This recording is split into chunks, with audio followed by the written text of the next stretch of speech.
tema pada kesempatan hari ini adalah kunci sukses mengajukan pinjaman modal di perbankan.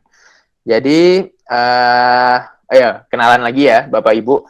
Saya Destia. Saya itu sekarang bekerja di salah satu bank swasta di daerah Mega Kuningan, Jakarta. Pada kesempatan ini, saya ingin sharing kepada Bapak Ibu supaya Bapak Ibu mungkin yang punya keinginan atau punya gambaran ingin mengajukan pinjaman ke perbankan, terutama untuk usahanya, itu bisa punya persiapan sehingga nanti selama proses pengajuan mendapatkan pinjaman hingga melakukan repayment atau pembayaran cicilan ke bank itu bisa dimudahkan atau punya pengetahuan yang lebih luas lagi gitu. Nah, mungkin langsung kita mulai ya. Sebenarnya hal awal yang perlu dilakukan oleh Bapak Ibu sebelum mengajukan pinjaman ke perbankan tentunya adalah usaha yang Bapak Ibu jalanin. Mungkin kalau dalam case ini fokusnya adalah ke usaha kos-kosan ya, gitu. Nah, Bapak Ibu diusahakan untuk bisa membuat perencanaan budget usaha yang mengcover kurang lebih rencana pemasukan, pengeluaran secara terperinci. Mungkin di sini Bapak Ibu bisa memperkirakan jumlah kamar kos-kosan yang Bapak Ibu sekarang sudah miliki, prediksi keterisian kamar, sehingga bisa memprediksi pemasukan yang nantinya akan diperoleh oleh Bapak Ibu. Nah, dari situ budget usaha ini nantinya menjadi acuan, menjadi pedoman ketika usaha Bapak Ibu berjalan di periode tertentu ya, seperti itu. Lalu yang tidak kalah pentingnya adalah memisahkan keuangan usaha. Bagi pengusaha, terutama pengusaha UMKM, biasanya yang paling menantang di sini adalah memisahkan keuangan usaha dengan keuangan pribadi gitu. Jadi di sini saya memberikan saran kepada Bapak Ibu tentunya ketika memiliki suatu usaha atau usaha kos-kosan ini bisa memisahkan mana kebutuhan yang terkait sama usaha, mana kebutuhan terkait sama pribadi seperti itu. Jadi disarankan mempunyai rekening yang terpisah antara keperluan pribadi dan usaha gitu. Mungkin kalau secara gambar saya ibaratkan seperti ini. Jadi yang sebelah kiri ini Bapak Ibu sebagai seorang pengusaha, yang sebelah kanan ini sebagai keperluan pribadi. Kalau misalnya pemenuhan kebutuhan pokok pribadi, misalnya ada rencana liburan kemana, ini harus dipisahkan keuangannya seperti itu. Tujuannya tidak lain dan tidak bukan adalah memudahkan operasional buat usaha Bapak Ibu sendiri. Gitu. Jadi ke depannya apabila nanti sudah ada pemisahan, kemudian laporan keuangannya yang sederhana itu sudah tersedia, maka rencana untuk mengajukan pinjaman ke perbankan tentunya akan lebih mudah. Nanti di slide berikutnya akan saya jelaskan detailnya seperti apa. Lalu setelah usaha berjalan, tentunya harus mencatat cash flow. Cash flow itu aliran uang yang mana biasanya kalau secara sederhana dalam suatu bisnis itu ada aliran yang masuk ke perusahaan atau ke usaha bisnis Bapak Ibu dan ada aliran uang yang keluar. Nah, biasanya aliran masuk kalau kita analogikan di usaha kos-kosan adalah pembayaran dari sewa kos yang dilakukan oleh penyewa. Bisa dilakukan pembayaran itu harian, mingguan, bulanan, atau bahkan ada yang tahunan juga. Nah, dari sini pemasukan yang diperoleh biasanya nanti akan dialokasikan misalnya untuk membayar gaji pengelola kos-kosan atau yang ngejagain kos-kosan, lalu ada maintenance, atau mungkin kalau kos-kosannya lahannya itu menyewa, itu ada kebutuhan untuk menyewa, dan tentunya mungkin kalau di beberapa daerah sudah diatur ya peraturan terkait usaha kos-kosan sehingga ada implikasi pembayaran pajak usaha kos-kosan ini gitu. Intinya cash flow atau laporan arus kas ini harus dibuat sedetail mungkin dan kedisiplinan Bapak Ibu ini menjadi kuncinya Jadi berapa banyak uang yang masuk, berapa banyak uang yang keluar. Di sini akan bisa tergambar kesehatan usaha dari Bapak Ibu semua. Apakah pemasukan lebih besar daripada pengeluaran, yang mana itu biasanya yang kita inginkan semua, atau pengeluaran masih lebih besar daripada pemasukan. Nah, ini yang menjadi PR yang harus diperbaiki oleh Bapak Ibu ya yang menjalankan usaha seperti itu. Lalu, pembayaran tagihan itu menjadi hal yang krusial juga untuk suatu usaha ketika tujuannya adalah ketika kita mempersiapkan diri untuk mengajukan pinjaman kepada perbankan ya, Bapak Ibu gitu. Jadi analoginya seperti ini kurang lebih. Jika Bapak Ibu melakukan pembayaran tagihan apapun ya, baik itu listrik atau mungkin tagihan air atau PBB atau apapun yang terkait dengan usaha kos-kosan, maka biasanya pembayaran tagihan yang telat itu akan menimbulkan denda. Denda ini sudah pasti akan menambah pengeluaran yang harus dilakukan oleh Bapak dan Ibu semuanya. Nah, implikasi lebih lanjut adalah hal ini menjadi tendensi yang negatif nih untuk usaha Bapak Ibu nantinya, ke depannya nanti, seperti itu. Jadi, supaya menghindari implikasi negatif dari pihak perbankan, Bapak Ibu semua harus bisa melakukan maintenance pembayaran tagihan secara baik dan lancar seperti itu. Apakah itu tagihan listrik, tagihan air, internet, telepon dan lain sebagainya gitu. Termasuk tagihan-tagihan yang terkait sama pemerintahan ya, PBB, mungkin pembayaran pajak usaha dan lain sebagainya. Itu benar-benar harus dilakukan secara detail dan pembayaran dilakukan secara tepat waktu seperti itu. Lalu setelah itu semua bisa Ibu atau Bapak membuat laporan sederhana terkait perhitungan laba rugi. Nah, perhitungan laba rugi ini melibatkan beberapa hal sih. Saya coba menganalogikannya secara sederhana seperti ini. Jadi Bapak Ibu bisa mencatat revenue atau pendapatan di sini yang Bapak Ibu peroleh, apakah itu dari pendapatan usaha atau pendapatan lain di luar usaha gitu. Pendapatan lain di luar usaha itu misalnya kalau dari kos-kosan itu mungkin ada value added lain ya. Biasanya kalau saya di kos-kosan itu dulu bapak kos atau ibu kos saya menyediakan barang kebutuhan sehari-hari ya, kayak sabun, air minum dan lain sebagainya. Nah, itu bisa menjadi pendapatan tambahan tuh di luar jasa sewa kos-kosan gitu.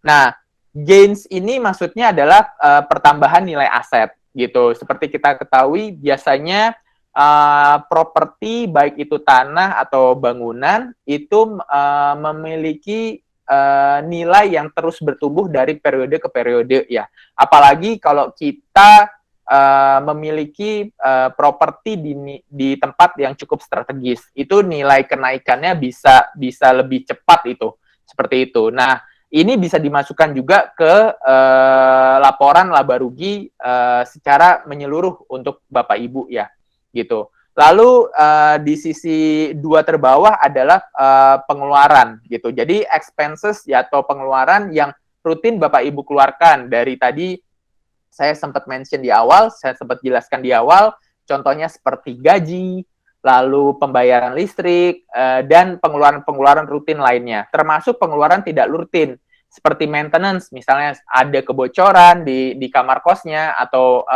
maintenance lampu, ganti keran, dan lain sebagainya. Itu harus dilakukan pencatatan di perhitungan laba rugi ini. Nah, mungkin hal lain, pengeluaran tak terduga ya, hal lain misalnya ada biaya asuransi gitu, yang mana mengcover bangunan dari resiko kebakaran atau resiko bencana alam lainnya seperti gempa bumi, tanah longsor dan lain sebagainya. Itu kita harus masukkan juga di sini gitu. Jadi sederhananya adalah aset yang kita punya itu menghasilkan uang berapa, baik itu penghasilan secara utamanya dari hasil sewa menyewa atau penghasilan tambahan di luar usaha pokoknya, dan aset yang kita miliki ini membutuhkan pengeluaran berapa dari gaji yang rutin, pembayaran listrik, dan lain sebagainya, hingga pembayaran atau pengeluaran yang tidak rutin, seperti asuransi yang tadi saya sudah jelaskan sebelumnya. Nah, itu nanti semua akan dikalkulasi, jadi yang 2 teratas ini dikurangi 2 terbawah ini, sehingga mendapatkan net income-nya itu kira-kira berapa sih, seperti itu. Atau mungkin kalau di awal masih negatif, itu loss-nya juga berapa sih, gitu. Nah, ini nanti yang akan menjadi dasar pertimbangan biasanya pihak bank, perbankan atau financial perusahaan keuangan, baik itu peer-to-peer, sekarang ada financial teknologi ya, Bapak Ibu, itu menjadi pertimbangan akan memberikan pembiayaan atau kredit kepada Bapak Ibu, berapa sih limit yang akan diberikan, seperti itu. Kalau ada pertanyaan dari Bapak Ibu, silahkan ya, monggo tinggal angkat tangan, nanti akan dibantu oleh Mas Miftah. Oke, kemudian penambahan modal usaha secara sehat. Nah, hal ini menjadi dasar poin utama juga dari pihak perbankan untuk melihat keberlanjutan usaha dari Bapak Ibu, gitu. Misal seperti ini, kalau kita ngomongin usaha kos-kosan ya. Awal mula mendirikan usaha kos-kosan, Bapak Ibu memiliki 5 pintu kos-kosan. Kemudian seiring berjalannya waktu, 2 tahun berjalan, usaha kos-kosannya berkembang dengan keterisian mungkin selalu 100% dari 5 pintu kos-kosan itu. Kemudian 2 tahun berjalan, Bapak Ibu menambah pintunya menjadi 10 pintu kos-kosan gitu. Jadi nambah 5 lagi. Nah, perbankan tentunya akan melihat penambahan modal usaha, jadi dari 5 pintu ke 10 pintu itu modalnya yang diinvestasikan itu datangnya dari mana gitu. Perbankan akan lebih senang apabila modal yang dimasukkan kepada usaha kos-kosan ini datangnya dari penyisihan laba atau keuntungan yang usaha yang sudah berjalan sebelumnya gitu. Itu yang menjadi poin utama. Jadi perbankan akan lebih senang seperti itu, tapi tidak menutup kemungkinan mungkin ada konversi aset ya yang Bapak Ibu lakukan ya. Misalnya Bapak Ibu punya aset di tempat lain yang akhirnya dikonversi menjadi pintu kos-kosan, atau aset berupa logam mulia yang istilahnya dikonversi menjadi pintu kos-kosan. Itu juga hal yang bisa diterima oleh pihak perbankan. Intinya penambahan modal usaha itu harus sehat, Bapak Ibu. Jadi jangan sampai berasal dari pinjaman yang tidak resmi, contohnya seperti itu ya. Kalau yang tidak sehat itu seperti itu. Atau dari uang-uang yang atau sumber-sumber yang pihak perbankan biasanya mencurigai gitu. Jadi seperti Bapak Ibu tahu, pasti pihak perbankan itu akan comply, akan rigid melihat sumber dana atau sumber penghasilan Bapak Ibu nih dari mana. Kita biasanya perbankan menghindari sumber dana yang diklasifikasikan sama negara itu masuk ke berbahaya ya. Contohnya dari narkotika, dari narkoba, atau dari hasil korupsi atau penggelapan. Seperti itu. Nah, hal-hal seperti itulah yang nanti akan diteliti oleh pihak perbankan. Seperti itu, Bapak Ibu. Lalu, perjanjian yang terkait dengan usaha itu menjadi salah satu hal yang penting juga untuk diperhatikan oleh Bapak Ibu semua.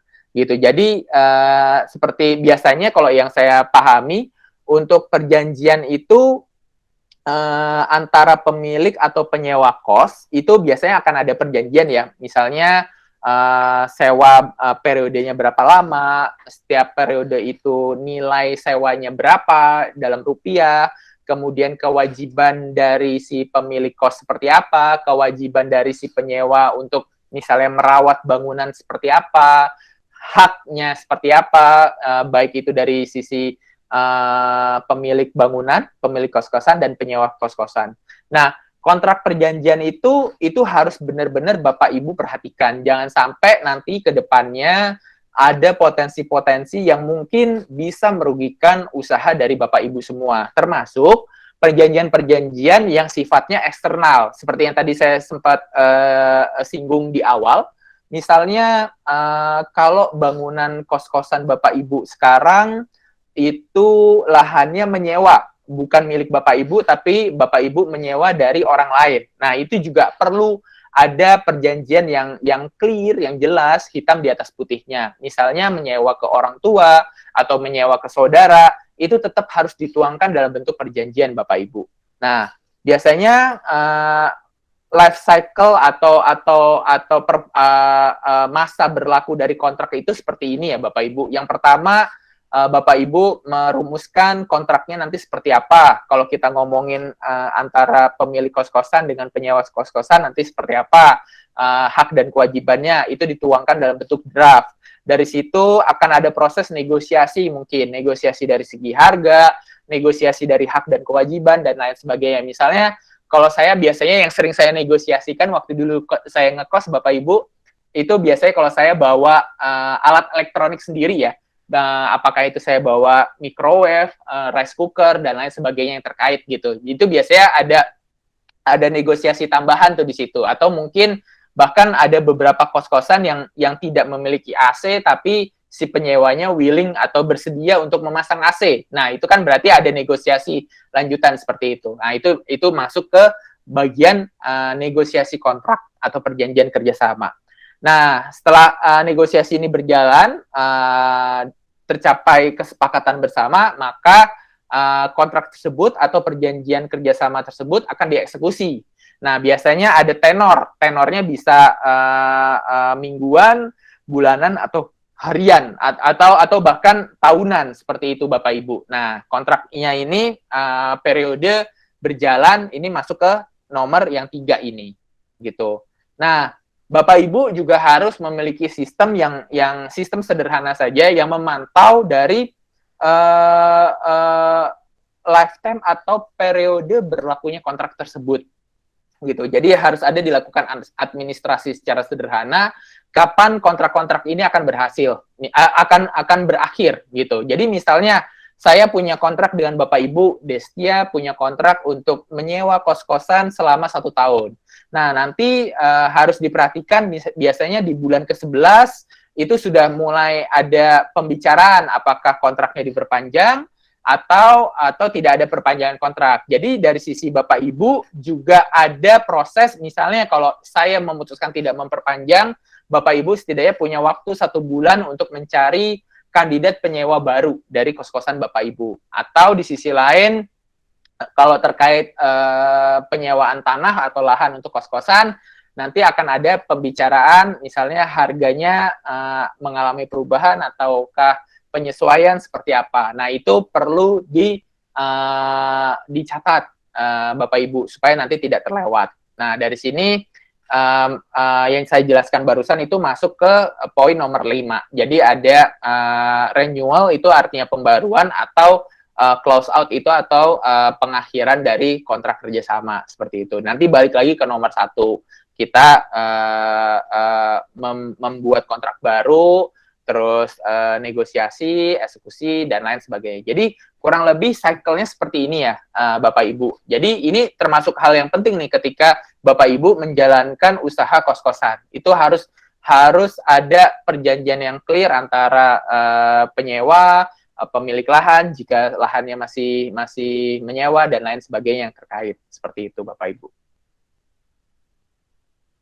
Lalu di sini yang saya ingin sampaikan kepada Bapak Ibu adalah dasar-dasar bank melakukan penilaian ketika ingin memberikan kredit atau pembiayaan kepada Bapak Ibu.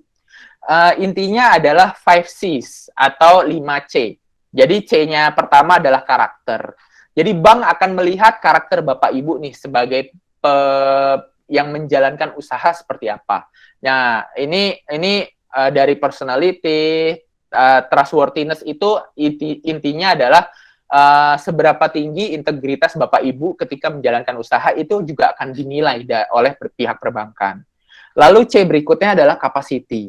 Jadi ini hal-hal yang mengindikasikan kemampuan melakukan pembayaran atau angsuran atau cicilan dari Bapak Ibu. Misalnya kalau Bapak Ibu mengajukan pinjaman 100 juta yang akan, atau 120 juta gampangnya ya, yang akan memiliki tenor 1 tahun gitu. Nah, 120 juta ini kalau 1 tahun berarti 12 bulan. Misalnya kalau kita asumsikan satu bulannya 10 juta.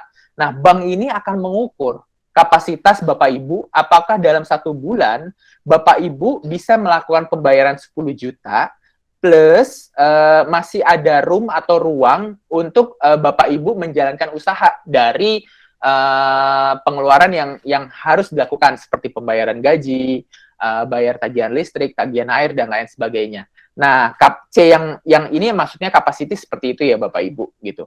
Lalu C berikutnya adalah modal atau capital gitu. Jadi di sini biasanya bank tidak akan memberikan 100% dari kebutuhan Bapak Ibu gitu. Contoh, saya untuk mengembangkan usaha kos-kosan saya, Destia itu butuh modal 1 miliar. Let's say seperti itu ya Bapak Ibu. Dari 1 miliar ini biasanya bank hanya ingin memberikan pembiayaan atau kredit maksimum di angka 80%-nya atau 800 juta. Itu maksimum Bapak Ibu biasanya. Nah, 20%-nya atau 200 jutanya saya harus punya uang sendiri gitu. Dari uang saya sendiri gitu. Jadi modal dari diri saya sendiri itu juga diperhitungkan oleh perbankan gitu. Jadi nggak bisa butuh 1 miliar itu nanti perbankan juga akan ngasih 100% 1 miliar juga. Itu nggak mungkin Bapak Ibu gitu. Jadi C yang berikutnya adalah capital, maksudnya seperti itu. Lalu C berikutnya adalah kondisi. Kondisi ini meliputi kondisi jenis usaha, potensi makroekonomi terkadang juga diperhitungkan di situ Bapak Ibu. Misalnya kalau kita ngomongin usaha kos-kosan, nanti dilihat makroekonominya saat ini Indonesia bisa dibilang sudah mengarah ke pemulihan ekonomi ya Bapak Ibu. Pandemi sudah bisa dibilang akan dijadikan endemi.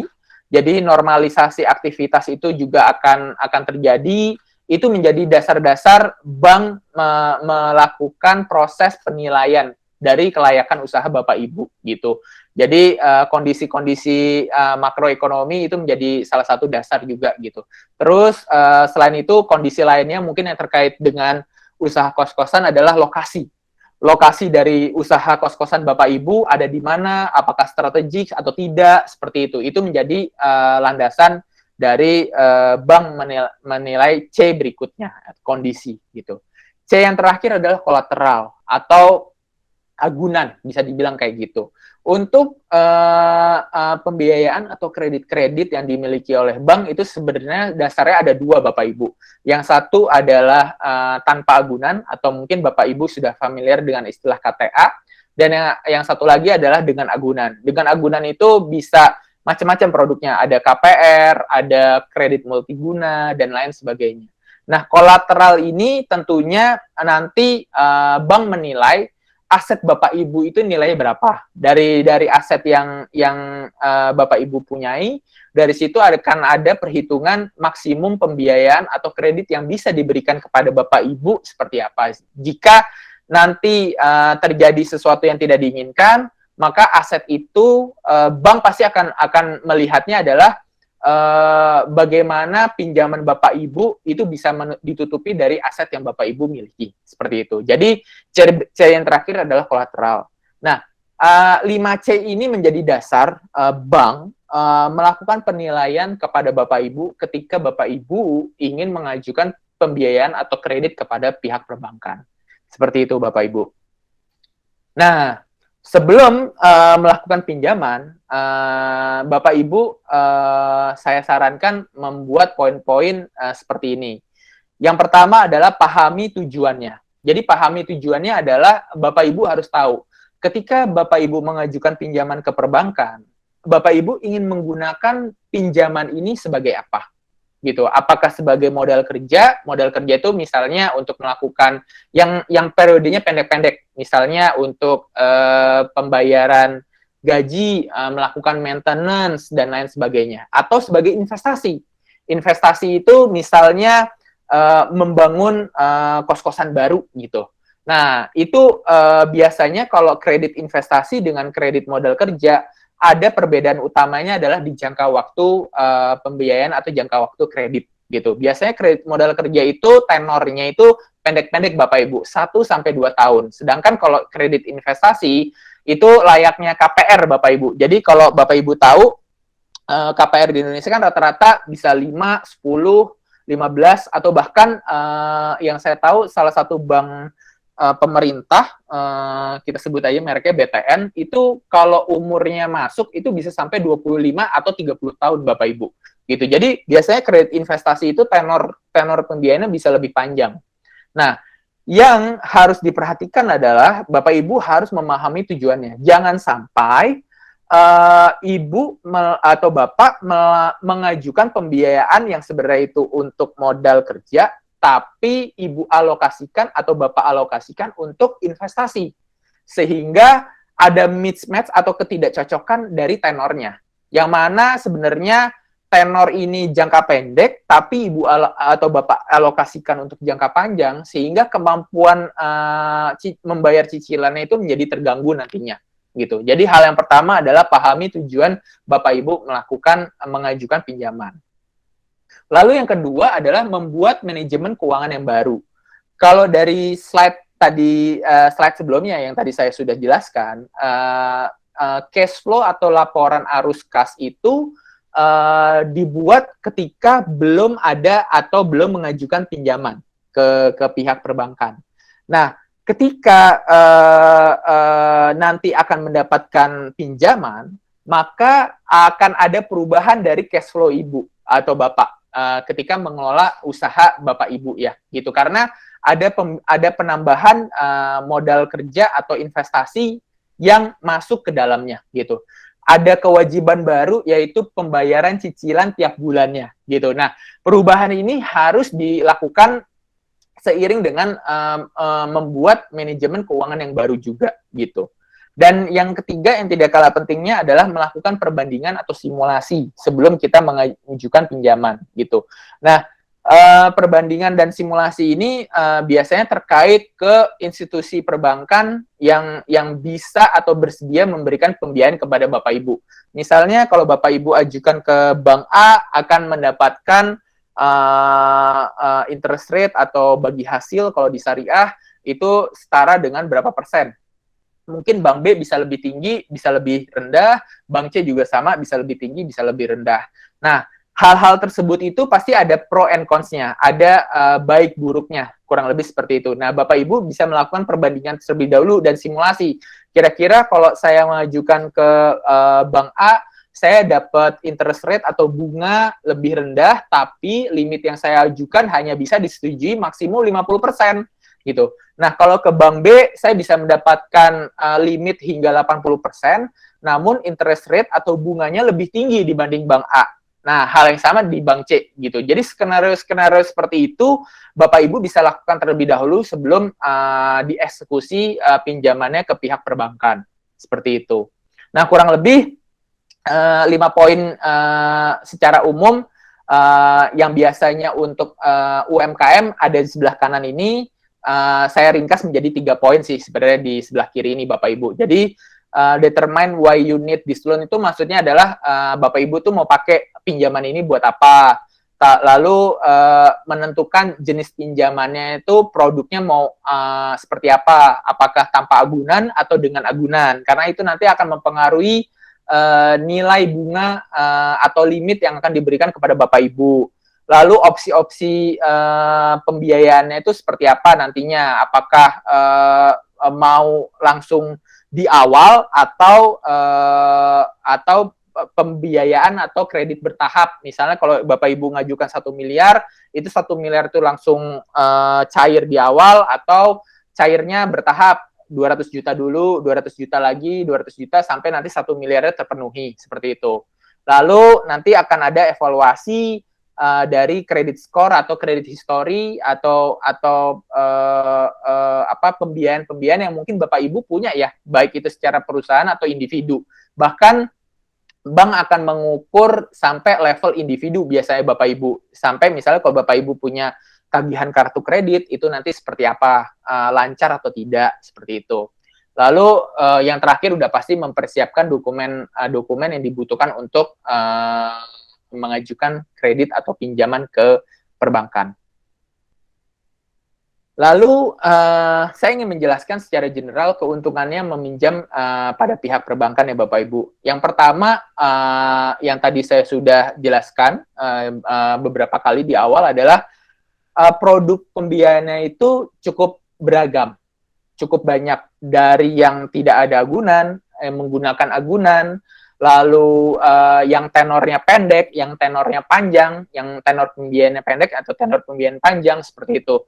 Yang mungkin bisa diagunkan menggunakan aset kos-kosan, atau bisa diagunkan menggunakan deposito gitu. Jadi berbagai jenis produk yang bisa Bapak Ibu manfaatkan di produk perbankan, seperti itu.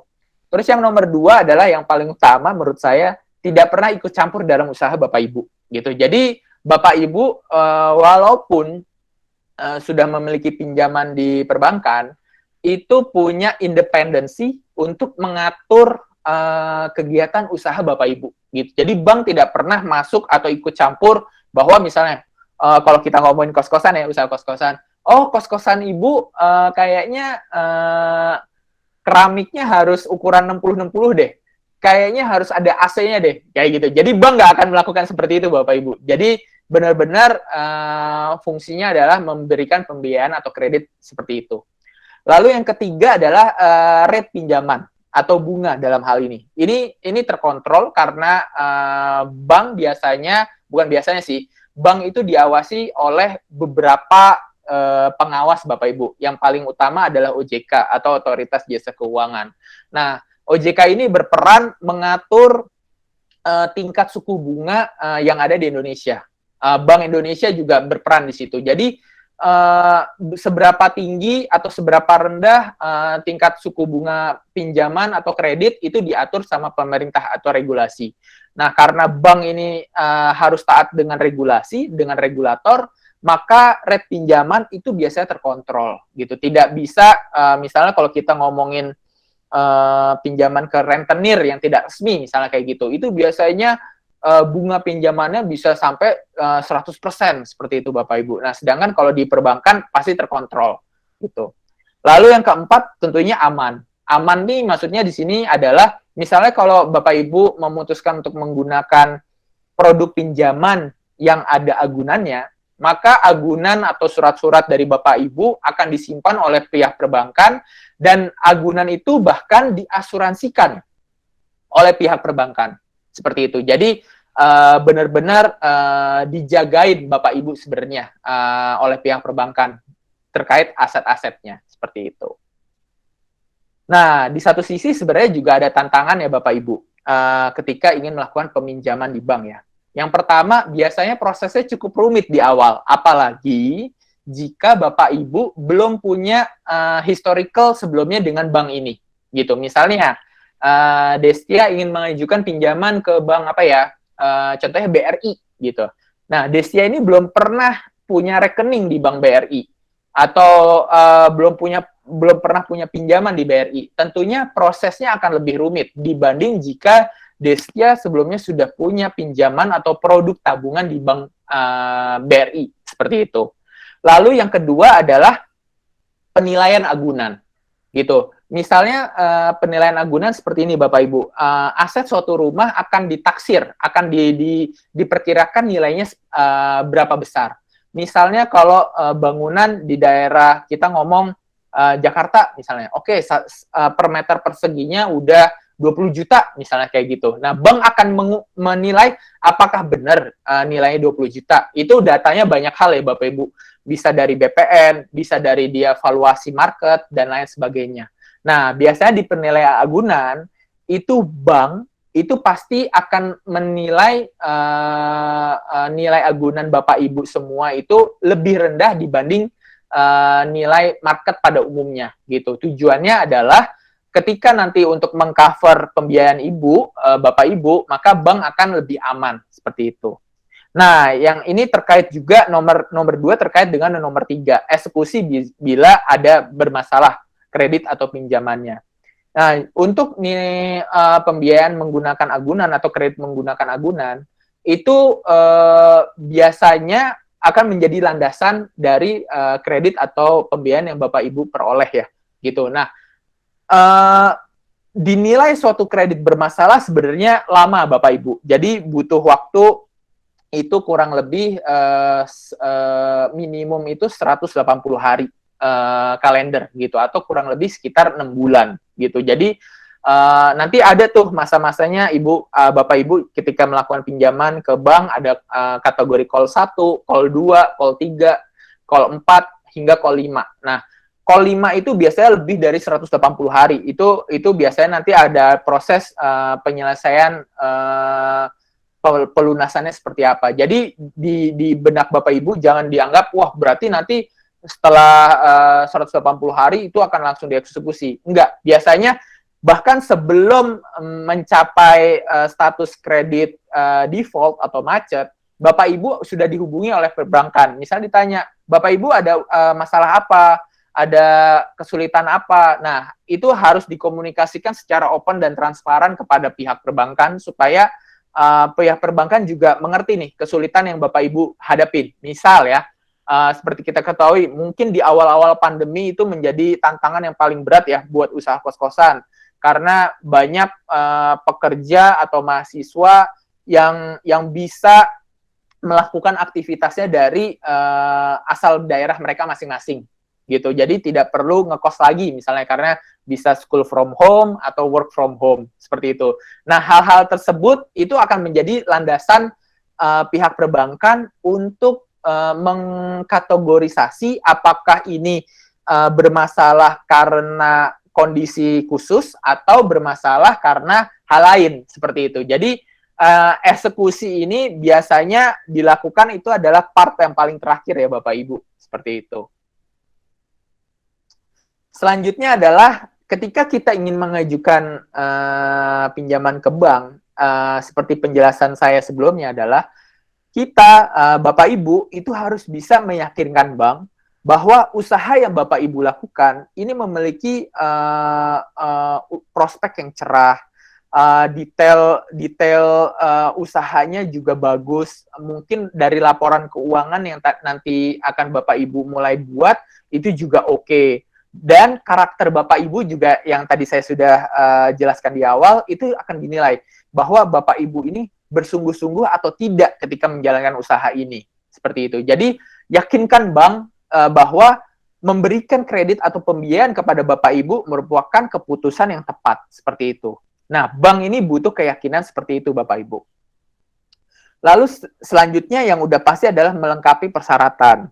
Nanti akan dilihat misalnya izin usaha, lalu kebutuhan pinjaman dari laporan keuangan yang Bapak Ibu miliki, dan beberapa dokumen yang sifatnya pribadi seperti KTP, NPWP, dan lain sebagainya. Gitu. Nah, ini yang harus Bapak Ibu lengkapi nantinya.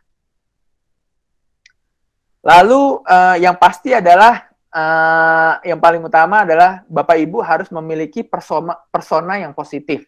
Maksudnya itu bank begitu ngeliat Bapak Ibu, oh ini adalah individu yang positif, yang bahwa kalau kita ngelihat karakternya oke, bahwa bisa dibilang 50% lebih itu pembiayaan atau kredit bakal bisa diberikan gitu. Pastikan Bapak Ibu tuh memperlihatkan karakter yang baik ini ketika berdiskusi dengan pihak perbankan atau ketika perbankan melakukan verifikasi terkait data-data yang Bapak Ibu serahkan gitu. Jadi mungkin kalau di Indonesia bisa dibilang faktor-faktor kredit lah ya yang mempengaruhi penilaian pembiayaan atau kredit kepada Bapak Ibu.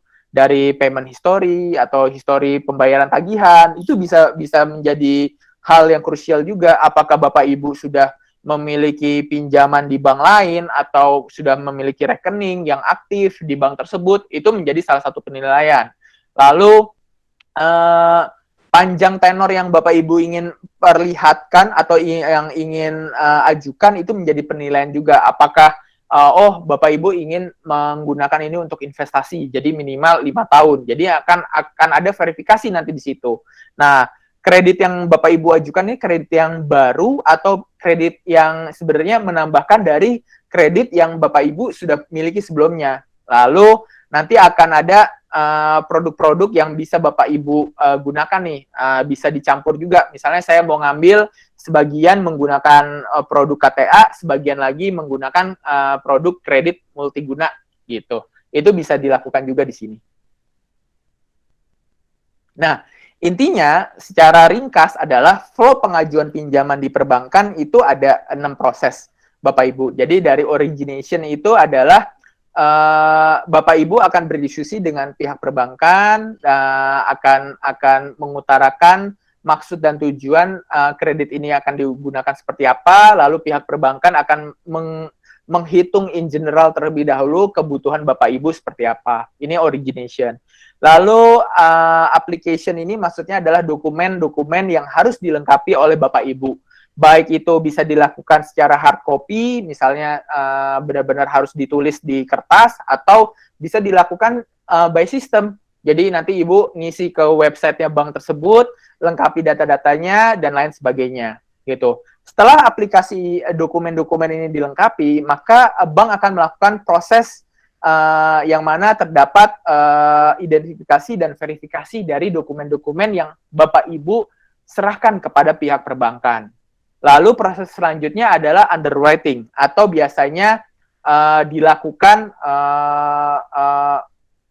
verifikasi terkait usaha yang Bapak Ibu lakukan. Misalnya, oh Bapak Ibu butuh 1 miliar. 1 miliar ini mau dipakai buat apa aja sih? Oh, buat bikin kos-kosan 5 pintu. Oke, kos-kosan 5 pintu tuh biasanya semennya butuh berapa, pasirnya butuh berapa, batu batanya butuh berapa. Nah, ini akan ada prosesnya di underwriting proses. Jadi nanti akan keluar adalah scoring atau limit maksimum yang bisa bank berikan kepada Bapak Ibu. Nah, ketika limit ini keluar, maka akan diberikan kepada approval. Approval itu orang yang menyetujui di perbankan. Gitu. Ketika sudah di-approve, maka akan diajukan kepada Bapak Ibu. Misalnya saya butuh 1 miliar, tetapi ternyata setelah dikalkulasi oleh bank atau dihitung oleh bank, limit maksimum yang bisa saya dapat adalah 700 juta. Gitu. Nah, 700 juta ini saya mau ambil atau tidak. Nah, itu balik lagi keputusannya ada di saya. Setelah bank menyetujui bahwa limit maksimum hanyalah 700 juta, nanti akan diajukan kepada saya bahwa Destia akan tetap mengambil nggak 700 juta ini, gitu. Nah, dari situ akan prosesnya di-approval. Ketika semuanya saling menyetujui, maka lanjut ke proses disbursement atau pencairan kredit, seperti itu. Nah, intinya setelah mendapatkan pinjaman dari bank, Bapak Ibu harus melakukan 3 hal ini sih. Kalau secara general ya, secara umum buat saya. Yang pertama adalah mengalokasikan dana pinjaman sesuai dengan rencana awal gitu. Jadi Bapak Ibu kan tadi udah membuat rencana nih, saya butuh kredit atau pinjaman ke bank ini, kan saya gunakan seperti apa. Nah, alokasikan dana itu, Bu. Jadi jangan dialokasikan ke hal yang lain gitu. Nah, lalu terapkan manajemen keuangan yang baru. Ini yang tadi saya sudah jelaskan juga di slide sebelumnya. Lalu yang ketiga yang tidak kalah pentingnya adalah disiplin mengalokasikan cicilan, gitu. Jadi cicilan itu harus diutamakan lah. Setelah membayar pengeluaran rutin seperti gaji karyawan, kebutuhan tagihan listrik, air dan lain sebagainya, yang selanjutnya harus didisiplinkan adalah pengalokasikan pembayaran cicilan, seperti itu. Jadi insya Allah mudah-mudahan ketika 3 hal ini sudah diterapkan, Bapak Ibu bisa memiliki unit usaha yang keberlanjutannya lebih positif ke depannya nanti.